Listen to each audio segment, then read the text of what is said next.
ప్రపంచంలో ఏ వస్తువు ధర తగ్గినా కూడా బంగారం విలువ మాత్రం అస్సలు తగ్గదు. రోజురోజుకు బంగారం ఆకాశాన్నంటే దిశగా పయనిస్తుంది. డిమాండ్ అధికంగా ఉండడం, ఉత్పత్తి తక్కువ ఉండడంతో బంగారం ధరలు నిత్యం పెరుగుతూనే ఉన్నాయి. అయితే ఈ భూమి మీద ఉన్న బంగారం నిల్వలు అన్నీ వెలికి తీస్తే ఒక్కొక్కరికి కేజీల చొప్పున పంచిపెట్టవచ్చని చాలామంది అభిప్రాయం కూడా వ్యక్తం చేస్తున్నారు. మరి వాటిని వెలికి తీయడం అంత ఆషామాషి విషయం కాదు.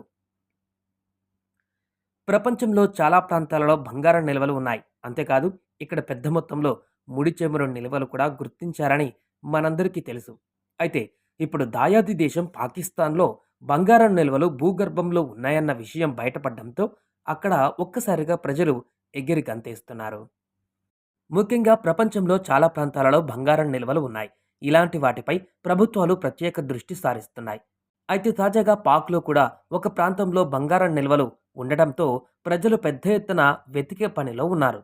పాకిస్తాన్ వార్తాపత్రిక డాన్ నివేదిక ప్రకారం చూస్తే అక్కడి ప్రజలు రోజంతా నది గర్భం నుండి బురదను బయటకు తీసి బురదలో బంగారాన్ని వెతికే పనిలో ఉన్నారు.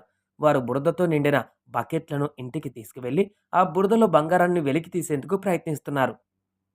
పాకిస్తాన్‌లో నివసిస్తున్న పంజాబ్ మాజీ గనులు, ఖనిజాల శాఖ మంత్రి Ibrahim Hasan Murad geological survey of Pakistan నివేదిక ఆధారంగా అటాక్ సమీపంలో 800 బిలియన్ల విలువైన బంగారం నిల్వలు ఉన్నాయని పేర్కొన్నారు. ఈ ప్రాంతంలో మొదట్లో చిన్న స్థాయిలో మైనింగ్ కార్యకలాపాలు జరిగాయి. కానీ ఇప్పుడు ఇక్కడ తవ్వడానికి పెద్ద సంఖ్యలో ప్రజలు గుమిగూడారు. ప్రజలు బకెట్లలో ఇసుక నింపి ఇంటికి తీసుకువెళ్తున్నారు. ఈ బంగారు నిక్షేపాల ఆవిష్కరణ పాకిస్తాన్ విధిని మార్చగలదని హసన్ మురాద్ పేర్కొన్నారు. ఇక్కడ 18కి పైగా ప్రదేశాలలో బంగారం దొరుకుతుందని వారు భావిస్తున్నారు.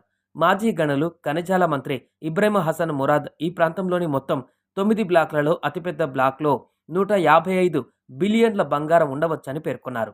గతంలో పాకిస్తాన్లో పెద్ద మొత్తంలో ముడి చమురు నిల్వలు గుర్తించారని వార్తలు కూడా వచ్చాయి. ఇప్పుడు బంగారం నిల్వలు భూగర్భంలో ఉన్నాయని చెబుతుండడంతో ఆర్థిక ఇబ్బందులను ఎదుర్కొంటున్న పాకిస్తాన్‌కు ప్రకృతి స్వయంగా సహాయం చేసిందా అని ప్రశ్నిస్తున్నారు.